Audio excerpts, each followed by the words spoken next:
সম্মানিত উপস্থিতি, আমি আপনাদের খেদমতে মহাগ্রন্থ আল কুরআনের 28 নম্বর পারার সূরা তালাকের একটা আয়াতের অংশ বিশেষ তেলাওয়াত করেছি। বিশ্ব মানবতার মুক্তির দূত, শান্তির মূর্ত পথিক, সাইয়্যিদুল কাউনাইনি ওয়াস সাকালাইন জনাবে মুহাম্মদুর রাসূলুল্লাহ সাল্লাল্লাহু আলাইহি ওয়াসাল্লামের অসংখ্য অগণিত হাদিসের ভান্ডার থেকে একটি হাদিস পাঠ করেছি। তিলাওয়াতকৃত আয়াত ও পঠিত হাদিসকে সামনে রেখে এর আলোকেই কিছু কথা বলার ইচ্ছা রাখি। আল্লাহ যেন আমাকে ইখলাস ও আমলের সাথে, ইখলাস ও আমলের নিয়তে সহি কিছু কথা বলার তৌফিক দান করেন, আপনাদেরকেও ইখলাস ও আমলের নিয়তে শোনার তৌফিক দান করেন, সেজন্য সকলে বলে আমিন। সম্মানিত সুধী সমাজ, আমার তিলাওয়াতকৃত আয়াতের আলোচ্য বিষয়টা খুব গুরুত্বপূর্ণ এক বিষয়। যে বিষয়টা হলো, মানুষ বলতেই কোনো না কোনো সমস্যায় আমরা আছি। কোনো মানুষ এমন নাই যেন সমস্যা মুক্ত। কথা ঠিক না বেটি? সার্বিক দিক থেকে সুখ শান্তির জায়গাও দুনিয়া না। অতএব কারণে সব দিক থেকে সুখ পাওয়ার, শান্তি পাওয়ার আশাও করা যায় না দুনিয়াতে। সার্বিক দিক থেকে সুখ শান্তির জায়গা একমাত্র জান্নাত। কোথায়? জান্নাতে যেতে পারলে আর কোনো দুঃখ থাকবে না, আর কোনো কষ্ট থাকবে না, বেদনা থাকবে না, যাতনা থাকবে না, পেরেশানি থাকবে না। কিন্তু দুনিয়াতে কখনো হাসি, কখনো কান্না, কখনো আনন্দ, কখনো আবার কি দুঃখ। কথা ঠিক না বেঠিক? কবি সুখ হ্যাঁ কবি দুঃখ হ্যাঁ, यही का नाम দুনিয়া হ্যাঁ। কখনো হাসি, কখনো কান্না, এটার নামেই দুনিয়া। এটার নামেই কি? দুনিয়া। জান্নাত এমন এক জায়গা, বেহেশত আজা কে আজারে নবাশত, কাসে রাবা কাসে কারে নবাশত। বেহেশত এমন এক জায়গা যেখানে দুঃখ, কষ্ট, বেদনা বলতে কিছু নাই। সুবহানাল্লাহ বলে।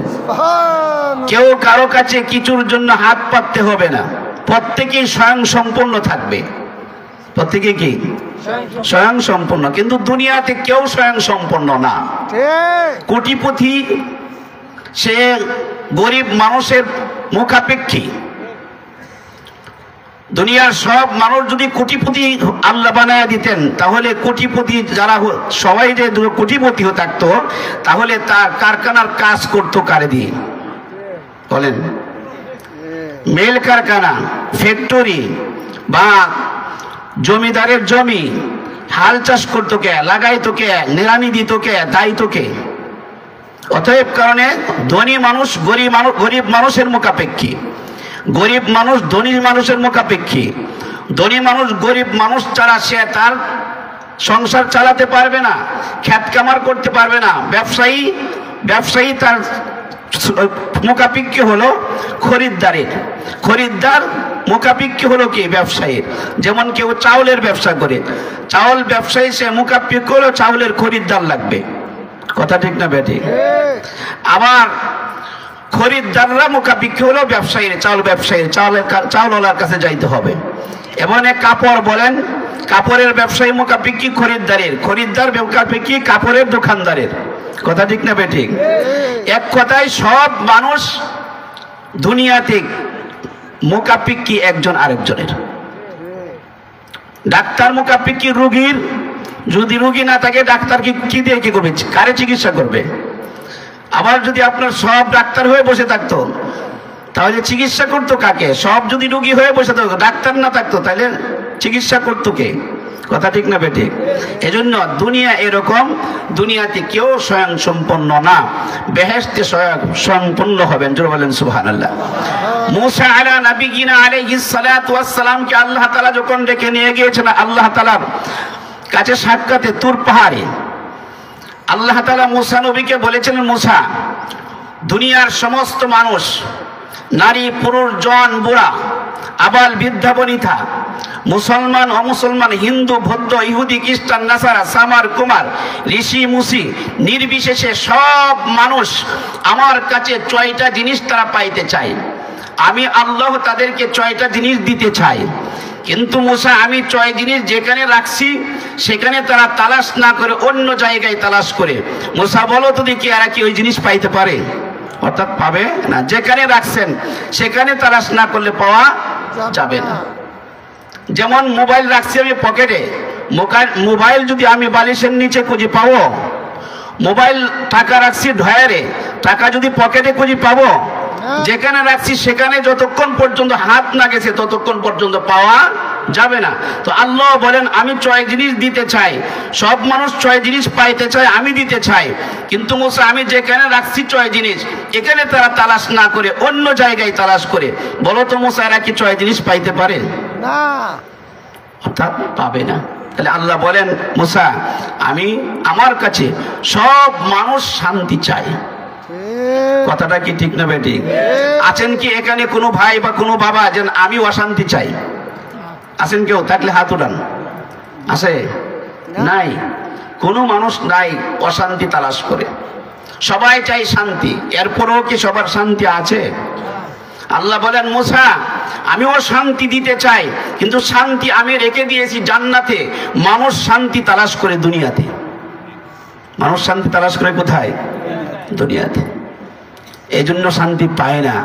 শান্তি, পরিপূর্ণ শান্তি পেতে হলে জান্নাতেই যেতে হবে।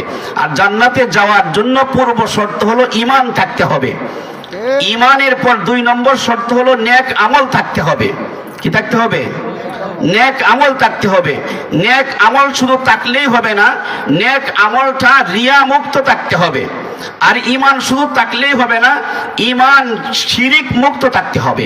শিরিক মুক্ত ঈমান, বেদাত ও রিয়া মুক্ত আমল যার থাকবে সে আল্লাহর জান্নাতে যাবে, চিরসুখী হবে। আর শিরিক মুক্ত ঈমান, বেদাত মুক্ত রিয়া মুক্ত আমল তো তারই থাকতে পারে যার ভিতরে আল্লাহ তাআলার ভয় আছে। যার ভিতরে কি আছে? আল্লাহ তাআলার ভয় আছে। এজন্য আল্লাহ তাআলার ভয় দিলের মধ্যে ফিট করা। আমার তিলাওয়াতকৃত আয়াতে আল্লাহ তাআলা বলেন ওমাই ইয়াত্তাকিল্লাহা ইয়াজআল লাহু মাখরাজা। আল্লাহ বলেন যে ব্যক্তি আল্লাহকে ভয় করে আল্লাহ তাআলা তার জন্য রাস্তা বের করে দেন। সুবহানাল্লাহ বলেন। ওমাই ইয়াত্তাকিল্লাহা, যে আল্লাহকে ভয় করবে আল্লাহ তার জন্য রাস্তা বের করে দিবেন। কিসের রাস্তা বের করবেন?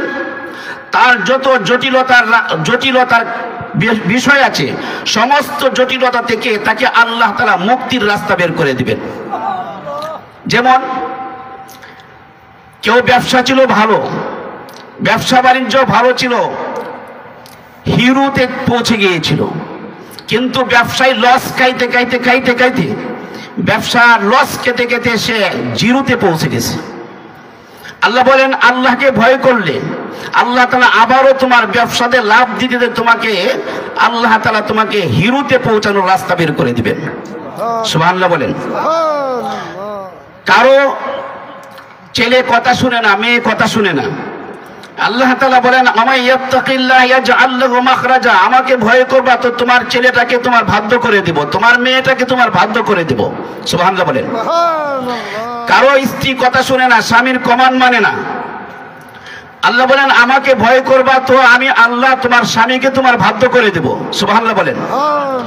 কারো আপনার স্বামী কথা শুনে না, মদ খায়, গাঁজা খায়, হিরোইন খায়, নেশা করে, জুয়া খেলায়, আছেনি না? না এরকম নিজের বউ রেখে পরকীয়ায় মত্ত হয়ে যায়। আল্লাহ তাআলা বলেন আমাকে যদি ভয় করো আমি আল্লাহ তোমার ওই অবাধ্য স্বামীটাকে আমি তোমার বাধ্য করে দেব, ওই পথ থেকে ফিরাইয়া সঠিক পথে পৌঁছাইয়া দেব। কারো সন্তান হারিয়ে গেছে, হারাই না? সন্তান হারায় না, মাঝে মাঝে নিখোঁজ হয় না? হারানো সন্তানকে ফিরিয়ে দিব। সুবহানাল্লাহ বলেন। আমাকে ভয় করবা তো তোমার হারানো সন্তান আমি ফিরিয়ে দিব। কারো মেয়েটার বিবাহ হচ্ছে না, বিবাহের বয়স পার হয়ে যাচ্ছে, আমাকে ভয় করবা আমি আল্লাহ বিবাহের ব্যবস্থা করে দেব। সুবহানাল্লাহ বলেন। কারো ছেলের বিবাহ হচ্ছে না, বয়স পার হয়ে যাচ্ছে, আমাকে ভয় করবা আমি আল্লাহ তোমাকে তোমার ছেলের বিবাহের ব্যবস্থা করে দিয়ে দেব। কারো ছেলেটা বিদেশের বাড়িতে আছে, আকামা হচ্ছে না, কথাগুলি বোঝাইতে পারতেছি?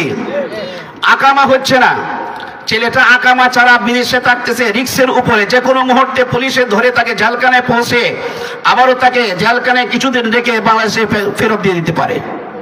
এজন্য আকামার দরকার। বলে তুমি আল্লাহকে ভয় করো, আল্লাহকে ভয় করো, আমি আল্লাহ তোমার রাস্তা বের করে দেবো, অর্থাৎ তোমার ছেলের আকামার ব্যবস্থা করে দিয়ে দেবো। সুবহানাল্লাহ বলেন। কারো স্বামী বিদেশের বাড়িতে আছে, আকামা নাই, অথবা মালিক ভালো নাই, আকামা আছে কিন্তু মালিক ভালো না, আছে না এরকম? মালিক ভালো না, তুমি আল্লাহকে ভয় করো, আল্লাহ তাআলা তোমার মালিককে তোমার ভক্ত বানিয়ে দিবেন। সুবহানাল্লাহ বলেন। এক কথায় যত রকমের জটিলতা আছে, যত রকমের সমস্যা আছে, সব রকমের সমস্যা থেকে আল্লাহ তাআলা আপনার সমাধানের পথ বের করে দিবেন। সুবহানাল্লাহ বলেন। শর্ত কি? আল্লাহ বলেন ওমাই ইয়াত্তাকিল্লাহ, আল্লাহকে ভয় করো, আল্লাহকে ওমাই ইয়াত্তাকিল্লাহ ইয়াজআল লাহু মাখরাজা ওয়া ইয়ারযুকুহু মিন হাইসু লা ইয়াহতাসিব। দুইটা লাভ, যদি আল্লাহকে ভয় করে লাভ দুইটা। আল্লাহ বলেন ওমাই ইয়াত্তাকিল্লাহ ইয়াজআল লাহু মাখরাজা, যে আল্লাহকে ভয় করবে আল্লাহ তাআলা তার জন্য সমস্যার সমাধানের রাস্তা বের করে দিবেন। দুই নম্বর হলো ওয়া ইয়ারযুকুহু মিন হাইসু লা ইয়াহতাসিব, এমন জায়গা থেকে আল্লাহ রিজিকের ফয়সালা করে দিবেন যেই জায়গায় রিজিকের বান্দা কোনোদিন কল্পনাও করে নাই। সুবহানাল্লাহ বলেন। কল্পনাতীত জায়গা থেকে আল্লাহ রিজিকের ফয়সালা করে দিবেন। আয়াতে কারিমার শানে নুজুল হচ্ছে, নবীর একজন সাহাবী ছিলেন, নাম ছিল আউফ বিন মালিক আশজাঈ রাদিয়াল্লাহু তাআলা আনহু। আউফ বিন মালিক আশজাঈ রাদিয়াল্লাহু তাআলা আনহুর একজন ছেলে ছিল, নাম ছিল তার সালেম রাদিয়াল্লাহু তাআলা আনহু। মুশরিকরা সালেমকে অপহরণ করে নিয়ে গেল, ধরে নিয়ে গেল। কারো সন্তান যদি হারিয়ে যায়, নিখোঁজ হয়ে যায়, তাহলে তার মা বাবার দিলের মধ্যে শান্তি থাকে না অশান্তি বিরাজ করে? জোরে বলেন, শান্তি না অশান্তি? অশান্তি বিরাজ করে। শুধু অশান্তিরা, অশান্তির কোনো অন্ত থাকে না। বাবার চাইতে মায়ের দিলের মধ্যে অশান্তি বেশি বিরাজ করে।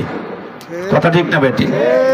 তো সালেমকে যখন নিয়ে গেল মুশরিকরা, মা বাবার দিলের মধ্যে কত যেন অশান্তি, অশান্তির কোনো শেষ নাই। বিশেষত মা সন্তানের জন্য কাঁদতে কাঁদতে কাঁদতে কাঁদতে অস্থির হয়ে গেছে, মরণাপন্ন হয়ে গেছে।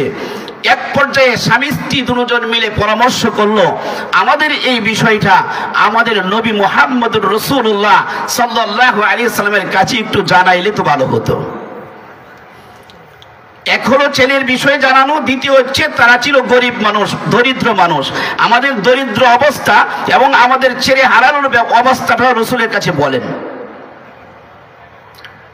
এই যুগেও তো কিছু মানুষ যদি আপনার বিপদে পড়ে, তো তখন কবিরাজ, ডাক্তার, কবিরাজ, ইমাম, মুয়াজ্জিন এদের কাছে দৌড়াদৌড়ি করে কিনা? তো ওই যুগের মানুষ তো রাসূল পাইছিলেন, নবী পাইছিলেন, নবীর কাছে পাঠাইলেন। সুবহানাল্লাহ বলেন। আউফ বিন মালিক আশজাঈ রাদিয়াল্লাহু তাআলা আনহু নবীজির কাছে গেলেন, গিয়ে বললেন, ইয়া রাসূলুল্লাহ, ইয়া হাবিবাল্লাহ, ওগো আল্লাহর নবী, রহমতে আলম নবী, এসেছি আপনার কাছে একটা বিষয় বলার জন্য। নবীজি গো, আমরা দরিদ্র মানুষ ইয়া রাসূলুল্লাহ, গরিব মানুষ ইয়া রাসূলুল্লাহ। দ্বিতীয়ত হচ্ছে আমার একটা মাত্র ছেলে, নাম হলো সালেম। নবীজি গো, আমার ছেলে সালেমকে মুশরিকরা অপহরণ করে নিয়ে গেছে ইয়া রাসূলুল্লাহ, ইয়া হাবিবাল্লাহ। জানি না ছেলেটা জীবিত আছে নাকি মরে গেছে, জীবিত থাকলে বা কি হালতে আছে এটা আমার জানা নাই। নবীজি গো, আমি এবং আমার স্ত্রী দুজন ছেলের জন্য স্থির হয়ে গেছি ইয়া রাসূলুল্লাহ, ইয়া হাবিবাল্লাহ। বিশেষত সালেমের মা সন্তানের জন্য, সন্তান হারাইয়া সন্তানের জন্য কাঁদতে কাঁদতে মরণাপন্ন হয়ে গেছে। নবীজি গো, আসছে আপনার কাছে আমাদের অবস্থাটা জানানোর জন্য। আপনি নবী যদি দোয়া করেন অথবা আমাদেরকে যদি কোনো আমল দেন, আমরা ওই আমল করলে আশা করি নবী গো আপনার দেওয়া আমলের বদৌলতে আমাদের হারানো ছেলেটাকে ফিরে পাইয়া যাইতে পারি। আল্লাহর নবী বললেন, সাহাবী আউফ বিন মালিক আশজাঈ রে, যাও বাড়িতে যাও, তুমিও আল্লাহকে ভয় করো, তোমার স্ত্রীকেও আল্লাহকে ভয় করার কথা বলো, আর বেশি বেশি করে তোমরা দুজন মিলে লা হাওলা ওয়ালা কুওয়াতা ইল্লা বিল্লাহ পড়তে থাকো। সুবহানাল্লাহ বলেন। আল্লাহর নবী বলেন, যাও আল্লাহকে ভয় করো, তুমিও ভয় করো, তোমার বিবিকেও ভয় করো, কথা বলো, দুজন আল্লাহকে ভয় করতে থাকো, আর বেশি বেশি করে লা হাওলা ওয়ালা কুওয়াতা ইল্লা বিল্লাহ আমল করতে থাকো। সাহাবী আউফ বিন মালিক আশজাই রাদিয়াল্লাহু তাআলা আনহু বাড়িতে ফিরে আসলেন, বিবিকে ডেকে বললেন, প্রিয়তমা স্ত্রী, আমাদেরকে আমার রাসূল আমল দিয়েছেন, তুমি এবং আমি দুজন যেন বেশি বেশি করে আল্লাহকে ভয় করি, আর বেশি বেশি করে লা হাওলা ওয়ালা কুওয়াতা ইল্লা বিল্লাহ পড়তে থাকি। সাহাবীরা দিলের মধ্যে এমনিতে আল্লাহর ভয় বেশি ছিল। ভয় কি ছিল? সাহাবীদের অন্তরে আল্লাহর ভয় বেশি ছিল। আল্লাহর ভয় আপনার দিলে আছে কিনা এটা মুখে বললে হবে না, একজনের দিলে আল্লাহর ভয় আছে কিনা তার আমলে প্রমাণ করবে। যদি কারো দিলের মধ্যে আল্লাহর ভয় থাকে, পারবে না সে চুরি করতে, পারবে না সে ডাকাতি করতে, পারবে না সে আপনার লুটতরাজ করতে, পারবে না সে দুর্নীতি করতে, পারবে না সে আরেকজনের হক নষ্ট করতে, পারবে না সে অন্যায়ভাবে আরেকজনের উপর আঘাত করতে, এক কথায় পারবে না সে যত রকমের অন্যায় অপরাধের কাজ আছে সমস্ত অপরাধের কাজ কর্ম করা থেকে সে বিরত থাকবে। যে ব্যক্তি সমস্ত প্রকারের সব রকমের অন্যায় অপরাধের কাজ থেকে বিরত থাকে, বোঝা যায় তার দিলের মধ্যে আল্লাহর ভয় আছে। আমরা কতজন আছি আল্লাহকে ভয় করে? হযরত খলিফাতুল মুসলিমিন ওমর রাদিয়াল্লাহু তাআলা আনহুর আমল যুগের এক কথা, আমিরুল মুমিনিন হযরত ওমর রাদিয়াল্লাহু তাআলা আনহু রাতের বেলায় পাহারাদের করতেন ছদ্মবেশে।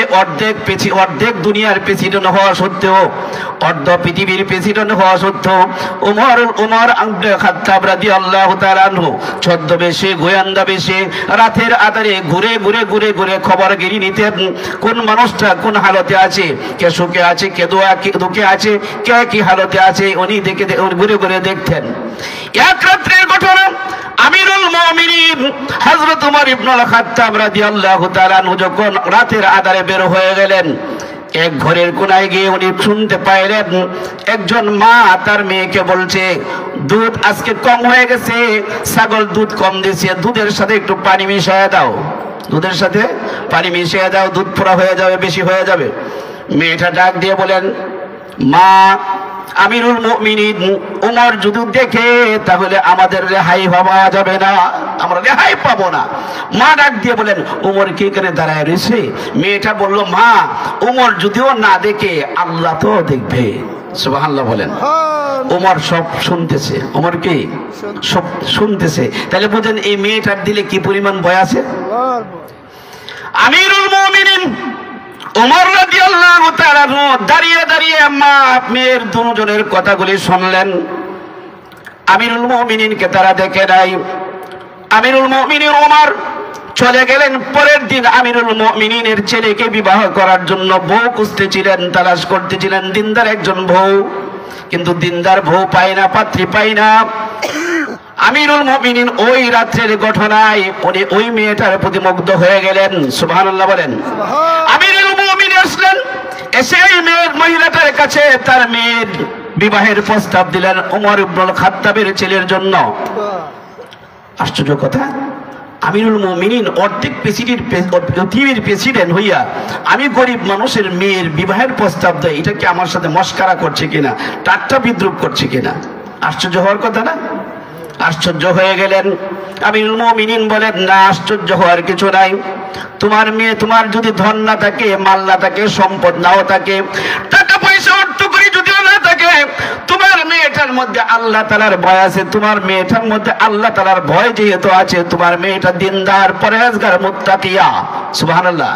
তোমার এই মেয়েটা আমার ছেলেকে দিয়ে বিবাহ করাইতে চাই, তুমি যদি রাজি থাকো আমি রাজি আছি, তুমি রাজি হইলেই হয়ে যায়। আমার টাকার প্রয়োজন নাই, অর্থকরীর প্রয়োজন নাই, কোনো কিছুর প্রয়োজন নাই। তোমার মেয়ের ভিতরে যেই পরিমাণ আল্লাহর ভয় আছে, ওই ভয় ওলা মেয়েটাকে যদি আমার ছেলের বধূ বানাইয়া বাড়িতে নিতে পারি, তাহলে আমার ছেলেটা ওই বধূ নিয়া আরামায়েশের জিন্দেগি দুনিয়াতেও করবে, পরকালে চিরকালের জান্নাতি হতে পারবে। এরকম মেয়ে পাওয়া বড় মুশকিল না?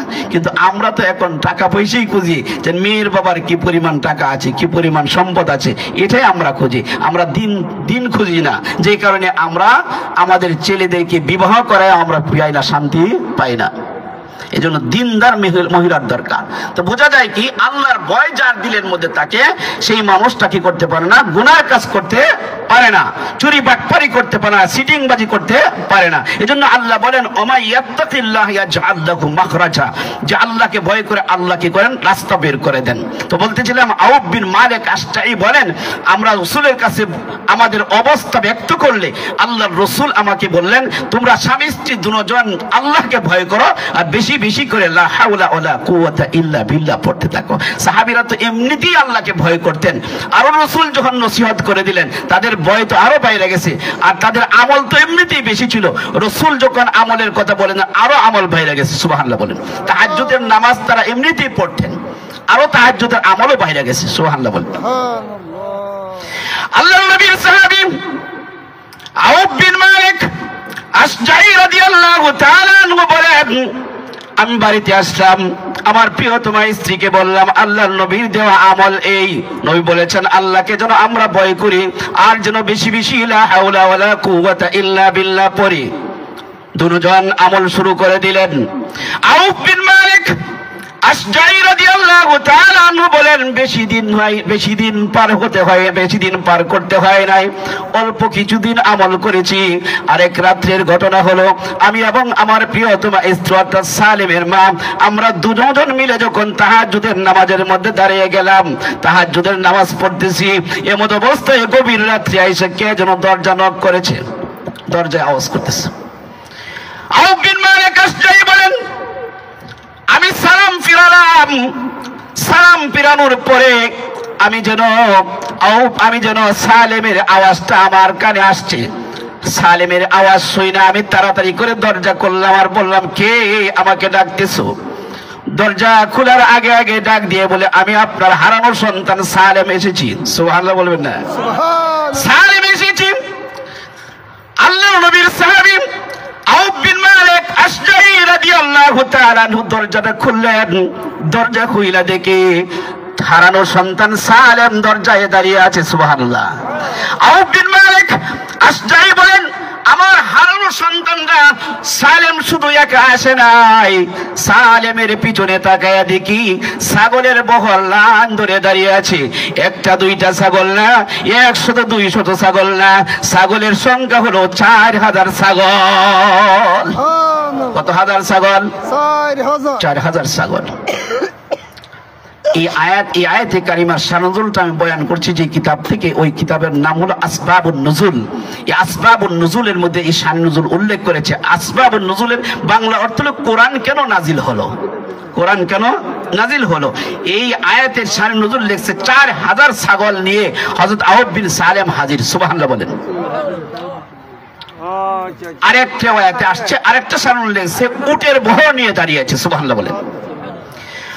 আউফ বিন মালিক আশজাঈ বলেন, ও আমার প্রিয়তমা স্ত্রী, হারানো সন্তানের জন্য কাঁদতে কাঁদতে মরণাপন্ন হয়ে গেছো। প্রিয়তমা গো, আর কাঁদতে হবে না, তাড়াতাড়ি আসো, দেখো না তোমার হারানো সন্তান সালেম বাড়িতে ফিরে আসছে। সালেম শুধু একা আসে নাই, সালেমের সাথে 4000 ছাগলও আসছে। সুবহানাল্লাহ, চিৎকার মেরে বলেন সুবহানাল্লাহ। 4000 ছাগলও আসছে। মাও কি করলেন, দরজার সামনে গেলেন, গিয়ে দেখে হারানো সন্তানটা ফিরে আসছে। হারানো সন্তানটাকে মা জড়াইয়া ধরলেন, বুকের সাথে বুক লাগাইয়া হারানো সন্তানকে ফিরে পাইয়া মা আনন্দের অশ্রু জড়াতে রাখলেন। আর ডাক দিয়ে বলেন, বাবারে এতদিন পর্যন্ত কোথায় ছিলে, কি অবস্থায় ছিলে, আজকে কেমনেই বা তুই এখানে আসলে? এমনিতেই সালেম ডাক দিয়ে, মাগো আমাকে মুশরিকরা যখন ধরে নিয়ে গিয়েছিল, আমাকে নিয়ে একটা পিঞ্জিরার ভিতরে বন্দি করে রেখেছিল, ওই আয়নাগরের মতো। আয়নাগরে কত মানুষ কি করলো, বন্দি করে রাখলো। কথা ঠিক যাবে? ঠিক। এমনি রাখছে বন্দি করে। শুধু বন্দি করে রাখে নাই, মা আমাকে বন্দি করে বাহির দিক থেকে তালাবদ্ধ করে রেখেছে। আর তালাবদ্ধ করার পরেও আমার জন্য পাহারাদারি নিয়োগ করেছে, আমি যেন তালা ভেঙে কোন রকম ছুটে আসতে না পারি। কিন্তু আজকে আসলাম কেমনে জানেন মা? আজকের রাত্রটা ছিল ঠান্ডার রাত্র, আর রাত্রে আরো কিছু বৃষ্টি হয়েছে। ঠান্ডা রাত্রে যখন বৃষ্টি হয়েছে, ঠান্ডার পরিধি আরো বেড়ে গেছে, তীব্রতা আরো বেড়ে গেছে। ঠান্ডার তীব্রতা যখন বেড়ে গেছে, ঠান্ডার থেকে আত্মরক্ষা করার জন্য আমার যে পাহারাদাররা ছিল, ওই পাহারাদাররা নিজেদেরকে সেভ করার জন্য তারা তাদের ঘরের ভিতরে যাইয়া লেপ মুড়ি দিয়ে, কম্বল মুড়ি দিয়ে তারা শুয়ে গেছে।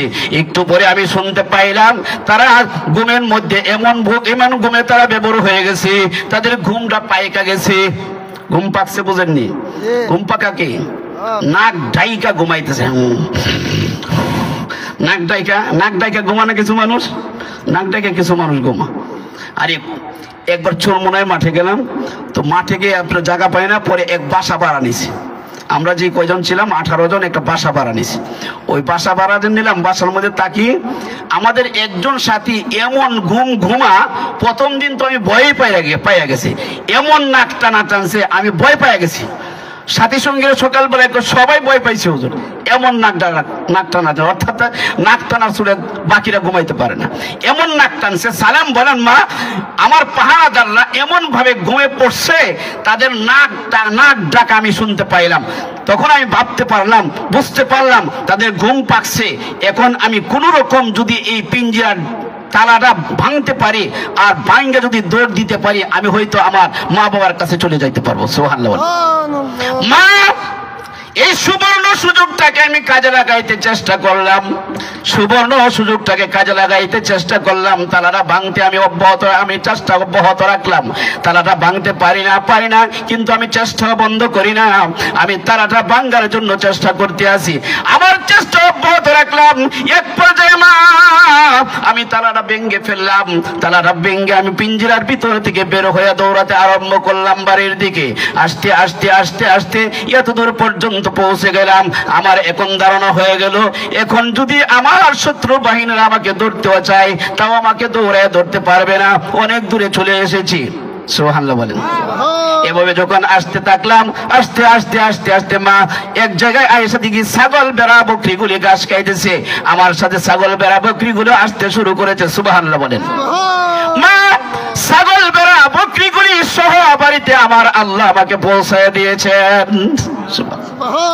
আমরা হইলে কত খুশি হইতাম, ছাগল রাত্রেই 2-4-5টা জব করে খাইয়ে নিতাম, কারণ গরিব মানুষ কয়েকদিন ধরে খাবারও নাই। কিন্তু সাহাবীরা কত সতর্ক দেখেন, তাদের পেটকে কত আপনার কি রাখছে, হারাম থেকে বাঁচায় রাখছে। চোষে কমরা পাকে দাড়ি আজ হারাম, চোষে কমরা পাকে দাড়ি আজ হারাম, তাকে বাসি মর্দ ইমা ওয়াসালাম, তাকে বাসি দারে ইমা ওয়াসালাম। যে পেটকে হারাম থেকে বাঁচায় রাখতে পারে সেই কামেল মুমিন হতে পারে। জোরে বলেন সুবহানাল্লাহ। পেটকে হারাম থেকে কি রাখা, বাঁচায় রাখতে হবে। এবার বলেন, সালেমের বাবা আউফ বিন মালিক আশজাঈ বলেন, ছাগল তো আসছে, ছেলেও আসছে, আনন্দের কথা, খুশির কথা। বাকি কথা হচ্ছে এই ছাগল বেড়া বকরিগুলি আমাদের জন্য খাওয়া হালাল হবে কিনা, এটা আল্লাহর নবীর কাছ থেকে যতক্ষণ পর্যন্ত ফতোয়া জেনে না নিব, ততক্ষণ পর্যন্ত ছাগল খাবো অনেক পরের কথা। ছাগলের গলার রশিতেও হাত লাগাবো না। সুবহানাল্লাহ বলবেন না? কালকে বললেন সুবহানাল্লাহ, মরার পরে বললেন সুবহানাল্লাহ। সুবহানাল্লাহ বললে লাভ না কাজটা কি লাভ? আল্লাহর রাসূল বলেন, ক্বালা রাসূলুল্লাহ সাল্লাল্লাহু আলাইহি ওয়াসাল্লাম, মান ক্বালা সুবহানাল্লাহি ওয়া বিহামদিহি মাররাতান গুরিসাত লাহু নাখলাতুন ফিল জান্নাহ। আল্লাহর রাসূল বলেন, যে ব্যক্তি একবার সুবহানাল্লাহ আলহামদুলিল্লাহ বলবে, তার জন্য জান্নাতের ভিতরে একটা খেজুরের গাছ রোপণ করা হবে। সুবহান, আরো আস্তে আরো আস্তে। সাহাবীরা রে, আল্লাহর রাসূল বলেন জান্নাতের গাছটা কেমন হবে? وقال النبي عليه الصلاة والسلام ما في الجنة شجرة إلا وساقها من ذهب। আল্লাহর নবী বলেন, সাহাবীরা আমার, উম্মতেরা আমার, জান্নাতের ভিতরের গাছটা দুনিয়ার গাছের মতো এরকম লতা পাতার গাছ হবে না, কাঠের গাছ হবে না। সাহাবীরা রে, জান্নাতের গাছটা স্বর্ণের গাছে রূপান্তরিত হবে। সুবহানাল্লাহ। কত বড় গাছটা হবে তাও রাসূল বলেন, ওয়াকাল নবী আলাইহিস সালাতু ওয়াস সালাম, ইন্না ফিল জান্নাতি লা শাজারাতুন ইয়াসিরুর রাকিবু ফি যিল্লিহা মিআতা আমিন লা ইয়াকতাহা। আল্লাহর রাসূল বলেন, সাহাবীরা উম্মতরা ভালো করে শোনো, জান্নাতের ভিতরে যে গাছটা তোমার সুবহানাল্লাহ আলহামদুলিল্লাহ বলার কারণে লাগায়া দেওয়া হবে, ওই গাছটা এত বড় হবে, এত বিশাল আকার হবে, ওই গাছটা এত বিশাল হবে, একজন মানুষ যদি একটা তেজি ঘোড়ার পৃষ্ঠে আরোহণ করে দৌড়াতে থাকে, দৌড়াতে দৌড়াতে দৌড়াতে দৌড়াতে একদিন 2 দিন নয়, 1 বছর 2 বছর নয়, আল্লাহর নবী বলেন 100 বছর পর্যন্ত দৌড়াবে, এরপরও জান্নাতের গাছের ছায়াটা পার হওয়া সম্ভব হবে না। সুবহানাল্লাহ বলতে মন চাইনি? লাভ হইছে? একবার বললে একটা গাছ, 2বার বললে 2টা গাছ, 100বার বললে 100 গাছ। তাহলে কে কত গাছ জান্নাতে লাগাবেন এটা আপনারা ঠিক করবেন। সুবহানাল্লাহ বলেন। এবার আউফ বিন মালিক আশজাই বলেন, ঘটনা শুনতেছেন তো? মনে আছে তো? আউফ বিন মালিক আশজাই রাদিয়াল্লাহু তাআলা আনহু বলেন, বাবা সালেম, ছাগল আসছে তোমার সাথে, ভালো কথা, আমরা গরিব, আমরা অসহায়, আমরা দরিদ্র, কিন্তু রে বাবা আমরা নবীর সাহাবী, আমাদের পেটকে আমরা হারাম থেকে বাঁচায় রাখি, আল্লাহর ভয় আমাদের দিলের মধ্যে আছে। সাহরে আমার ছেলে সালেম, শোনো, আল্লাহর নবীর রহমতে আলম নবীর কাছ থেকে যতক্ষণ পর্যন্ত ফতোয়া জেনে না নেওয়া হবে ততক্ষণ পর্যন্ত ছাগল খাবো অনেক পরের কথা, ছাগলের রশিতেও হাত লাগাবো না।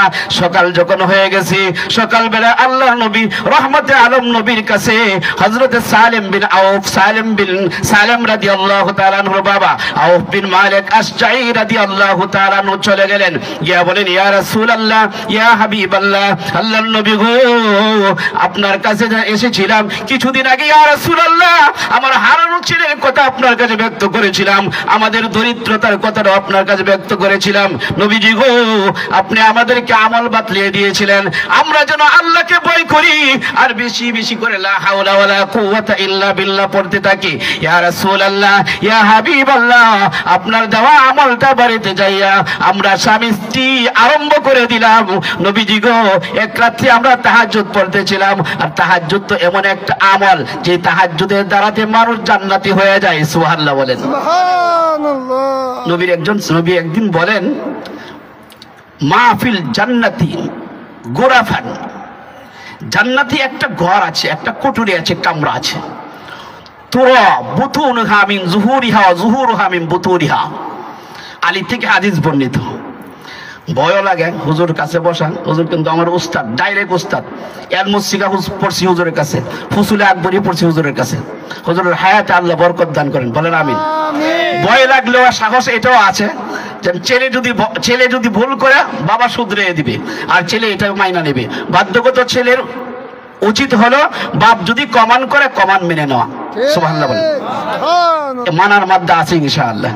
যদি ভুল হয় তাহলে আমি গর্বিত আজকে এই জন্য যেন আমার উস্তাদ সামনে পায়া কথা বলতেছি, আলহামদুলিল্লাহ বলেন।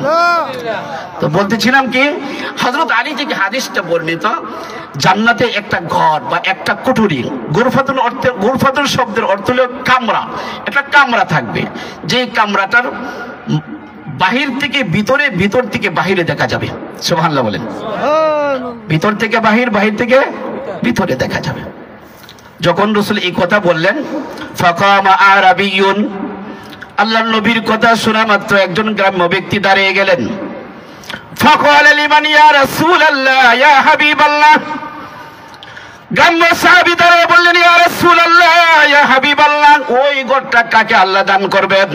আল্লাহর রাসূল বলেন, ক্বালা রাসূলুল্লাহ সাল্লাল্লাহু আলাইহি ওয়াসাল্লাম, আল্লাহর রাসূল বলেন, যার মধ্যে 4টা আমল থাকবে, 4টা গুণ থাকবে, তাকে মহান আল্লাহ ওই জান্নাতের ঘরটা দিয়ে দিবে। আল্লাহর রাসূল বলেন, 4টা গুণ যার মধ্যে থাকবে। সাহাবী বলেন, ইয়া রাসূলুল্লাহ, ইয়া হাবিবাল্লাহ, 4টা গুণ কি? 1 নম্বর হলো, আল্লাহর রাসূল বলেন, যে ব্যক্তি কি করবে, মান আতআমাত তাআম, যার মধ্যে এই গুণটা থাকবে যে মানুষকে খাওয়ানোর অভ্যাস আছে। মানুষকে কি খাওয়ানোর অভ্যাস আছে। কিছু মানুষ আছে মানুষকে খাওয়াইতে পারলে তৃপ্তি পায়, খাওয়াইতে পারলে কি তৃপ্তি পায়। যার খাওয়ানোর গুণ আছে 1। 2 নম্বর আতওয়াবাল কালাম, যার কথাগুলি হয় নম্র, যার কথাগুলি হয় ভদ্র, যার কথা শুনে যার কথা শুনে মানুষের হৃদয় ঠান্ডা হয়ে যায়, কলিজা ঠান্ডা হয়ে যায়, ব্যবহার দেখে মানুষের মন জয় হয়ে যায়। এরকম কিছু মানুষ আছে না, সুন্দর সুন্দর কথা বলে, কর্কশ ভাষা নয়, নম্রতা শালীনতা ভদ্রতা বজায় রেখে যারা কথা বলে মানুষের সাথে, সম্মানী মানুষকে সম্মান দিয়ে কথা বলে, মুরব্বীদেরকে সম্মান দিয়ে কথা বলে, বড়দেরকে সম্মান দিয়ে কথা বলে, ছোটদের সাথে স্নেহের সাথে কথা বলে। আল্লাহ রাসূল আতওয়াবাল কালাম, যার কথা বলি হয় নরম। সুবহানাল্লাহ বলেন। যার মানুষকে খাওয়ানোর অভ্যাস থাকে। নাম্বার 3, আদাম সিয়াম, যারা বেশি বেশি করে নফল রোজা রাখে। ফরজ রোজা তো রাখেই, বেশি কি করে নফল রোজা রাখে, ধারাবাহিক নফল রোজা রাখে। আর কি করে? 4 নম্বর গুণ হলো মান সাল্লা বিল্লাইল ওয়ান নাসু নিয়াম, মানুষ যখন ঘুমের ঘরে চলে যায়, রাতের গভীরে উইঠা নামাজ পড়ে। সুবহানাল্লাহ বলেন। রাতে উইঠা নামাজ, কোন নামাজ পড়ে? এটা তাহাজ্জুদের নামাজ পড়ে। আমার চাচা একজন মুরব্বী মানুষ ছিলেন, 100-র উপরে বয়স হয়েছিল। উনি আলেম ছিলেন না, কিন্তু আলেমদের সাথে ওনার খুব ওঠা বসা ছিল, আলেমদেরকে খুব বেশি মহাব্বত করতেন। আলেমদের সাথে চলতে আমার চাচা অনেক শের আশার শিখছিল, ফার্সি শের আশার, যেগুলি অনেকের পক্ষে তর্জমা করা কঠিন হয়ে যেত। আমার চাচা একদিন আমাকে বললেন, বাবা তোমাকে একটা কথা বলি, বলতে পারবো এটার উত্তর? আমি বললাম, কি চাচা বলেন। ভাবতেছি কি নাজির বইলা ফেলে। তখন আমাকে বলল, চুরি করো, হারাম খাও, নাচতে নাচতে বেহেশতে যাও। সুবহানাল্লাহ বলেন। আচ্ছা বলেন তো দেখি, চুরি করলে বেহেশতে যাওয়া যাবে, হারাম খাইলে বেহেশতে যাওয়া যাবে? কিন্তু আমার চাচা তো আমাকে প্রশ্ন করে বসলেন, চুরি করো, হারাম খাও, নাচতে নাচতে বেহেশতে যাও। আমি তো হাক্কা পাক্কা খেয়ে গেছি, আমার পক্ষে সম্ভব হয়েছে না এটার জবাব দেওয়া। ছাত্র জীবন তখন আমার চাচা বললো, বাবারে চুরি করার অর্থ হলো মানুষের মাল চুরি করা নয়, মানুষের ধন সম্পদ চুরি করা নয়, মানুষের টাকা পয়সা চুরি করা নয়। তাহলে আমি বললাম কি করা? বলে চুরি করার অর্থ এখানে হলো রাত্রির গভীরে মানুষ যেন না জানে, মানুষের অজান্তে তুমি উইঠা আল্লাহর কুদরতি পেয়ে, আল্লাহর কুদরতি পেয়ে মাথা টেকায়া, কপাল টেকায়া কিছু সেজদা দাও, অর্থাৎ তাহাজ্জুদের নামাজ পড়ো। সুবহানাল্লাহ বলেন। 2 নম্বর বললো হারাম খাও, এর অর্থ হচ্ছে রাগ গুসা হারাম, রাগকে দমন করবা। যখন রাগ উঠবে তখন রাগকে দমন করবা। এই 2 গুণ যদি তোমার কাছে থাকে, নাচতে নাচতে বেহেশতে যাবে। সুবহানাল্লাহ বলেন। এখন বুঝে আসছে কথা? এই হারাম খাওয়ার অর্থ কি সুদ ঘুষ খাওয়া না, হারাম খাওয়ার অর্থ এখানে চাচা বুঝিয়েছেন যে হারাম খাওয়ার অর্থ হচ্ছে যে রাগ গুসাকে দমন করা। দ্বিতীয়ত হচ্ছে আপনার চুরি করার অর্থ হচ্ছে রাত্রের গভীরে মানুষ যেন না জানে, মানুষের অজান্তে ওইটা সেজদা দাও আল্লাহকে। সুবহানাল্লাহ বলেন। এজন্য বলে কি রাসূল বলেন, ওমান সাল্লা বিল্লাইল ওয়ান নাসু নিয়াম, যে রাত্রে মানুষ যখন ঘুমিয়ে থাকে তখন উইঠা নামাজ পড়ে। বলে এই 4 গুণ যার থাকবে, আল্লাহর রাসূল বলেন তাকে আল্লাহ ওই ঘরটা দিয়ে দিবেন জান্নাতের, যে ঘরের বাহির থেকে ভিতরে, ভিতর থেকে বাহিরে দেখা যাবে। সুবহানাল্লাহ বলেন। আমরা এই 4 গুণে গণি হতে পারবো তো ইনশাআল্লাহ?